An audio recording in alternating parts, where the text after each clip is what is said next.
No transformation outside these walls can occur till it happens within these individual bodies. You are so welcomed in this place. You are so needed in this place. Welcome to a year of courageous conversations in which together we explore how to foster greater inclusion and belonging in our community. I hope you enjoyed the tornado warning that we experienced. There's nothing like getting comfortable or uncomfortable with people you've never met before for an entire year of courageous conversations in the basement of Barrington's White House. I'm going to be talking about arguably the most sensitive, charged, complex, nuanced social dilemma of the last several hundred years. We've decided we're so different from each other that we have to be scared to death of each other. United States, associations about anything that is visually different between us is solidified by the age of 3. By the age of 3. But I come of age in a faith that has a song, and the words are, "Encourage my soul and let's journey on. The night is dark and we are far from home, but thanks be, the morning light appears. The storm is passing over." The storm is passing over when men and women stand up and are willing to be courageous, to engage with difference, to not be afraid of the grist of learning and of gathering data that's different than theirs. We set a table and you had nerve enough to accept the invitation. We said, that's right. That's right. This table and in this room is a space where we care for one another. And what's served at this table is a willingness to get proximate, to get close to what is not your own way of thinking, to be present, to suspend judgment. What's served at this table is authentic openness to learn and to grow. I don't know who put me after Zena, but I don't appreciate it. If we're talking about courageous conversations, and we're talking about starting, as Zena said, with what's inside, we've got to learn what our miscues are. We have to learn to pause enough to notice when we're inserting our own experiences and our own ideas and beliefs into a conversation, and where that's changing the course of the conversation. We have to understand when we're omitting someone else's story, intentionally or unintentionally, still has an impact. And we have to understand when we're substituting what we know or what we think we know for what someone else is trying to communicate. And it's not even about broad agreement. It's not that we have to all agree all the time. I would love that. I'm conflict averse. But that's not the point so much as that we can hear other people because it might really change something. Hearing someone else might really allow us to see humanity in a way that we couldn't. And we can agree that we're not agreeing, but we're not having ourselves in this place that's so divisive that we can't get out of it. Listening involves every single part of us. And hearing is at a high premium in our world just now. The first thing out of your mouth when you're done listening should be some sort of response about what the other person has said. Not your feelings about it, not your thoughts about it, not what you want to do about it. You're checking out, did I hear you right? I heard you say, or is it true that you mean? And with that kind of response, literally we call this speaker-listener technique in marital therapy. That creates empathy and creates connection. And actually, I mean, frankly, is important just because much of the time, even as therapists, we get it wrong. So if you want to show up as the listener, you need the pause. You need to look for the feelings underneath the words, and you have to manage your own stuff. And this is also part of our own stuff, right? Privilege, power. We're going to talk tonight about mindfulness and about how that can help us really move into conversations that we might otherwise avoid. And those conversations are not always easy. Mindfulness will show us how to take a pause so that we can find some space in between the stimulus and our response. My anger and frustration that I had created for myself around this relationship was hurting me. deeply.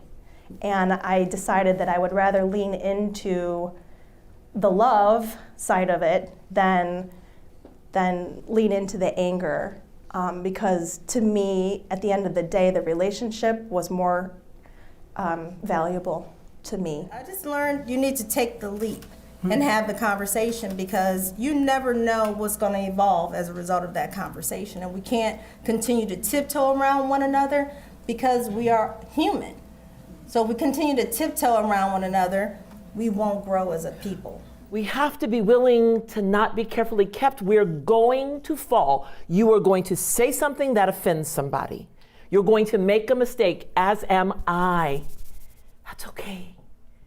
Because it's in the authentic exchange that in that not breaking easily, in that resilience, we stand up and we try again.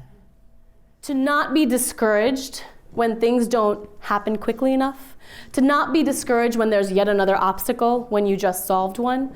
Because that's part and parcel of the conversation around what it means to confront prejudice and what it means to be an upstander. What does inclusion mean?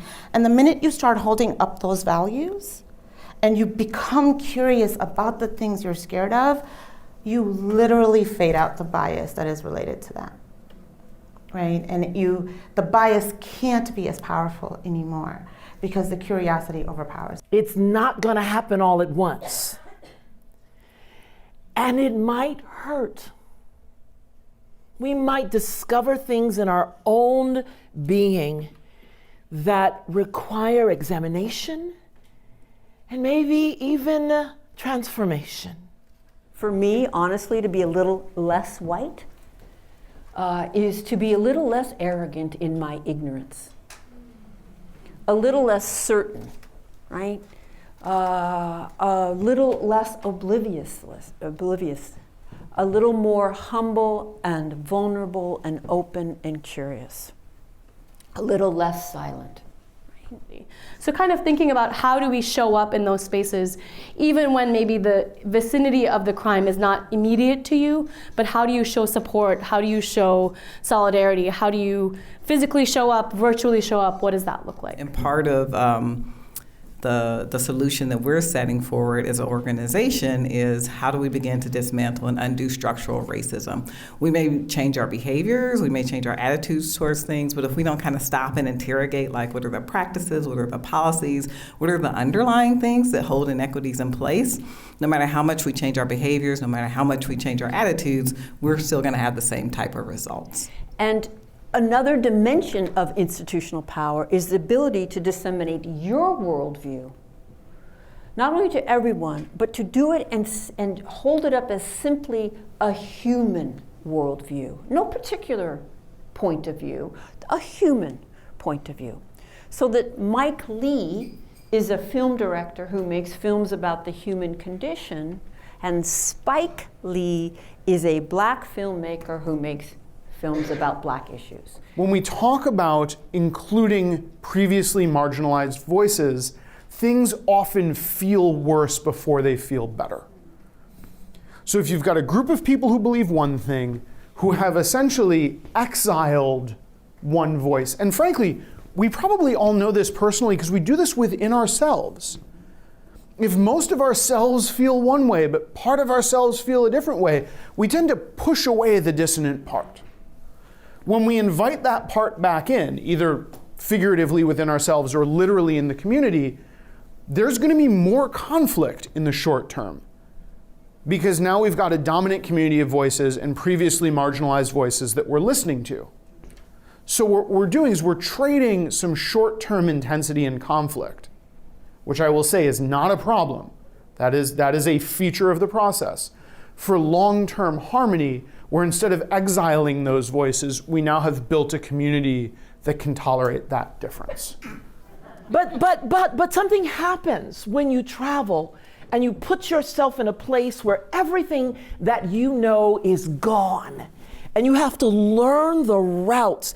You're not in power. You don't know the familiar paths. You find yourself relying on those around you. But when you get home, your stories are way better than the people on the take your pick.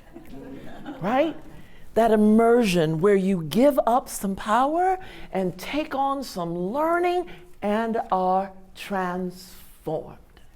What we learned by looking at the broader picture is the regions and metropolitan areas that have lower levels of segregation, they perform better in a lot of different areas as far as income equity, as far as educational attainment, in a lot of different areas, they just perform better. So there is something to how people are situated and how people are able to access opportunity that impacts the outcomes. De Tocqueville had it right, I think. But it's a moral philosophy and not a way of life. He said, America is great because America is good. When America ceases to be good, America will cease to be great. 350 years ago. Do you believe it? Live it. Thank you all for taking the risk with me today to have these conversations and for bringing your full selves to the table. And I hope that you'll continue to bring yourselves to these tables and to build more community. And have coffee with somebody that's in this room and continue the conversation. Have coffee, or I do think bourbon is also on that list.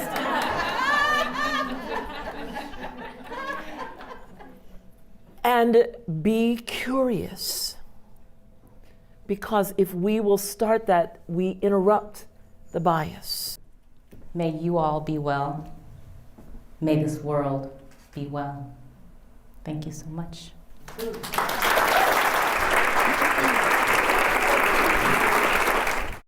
Will you act? Stop acting so small. You are the universe in ecstatic motion.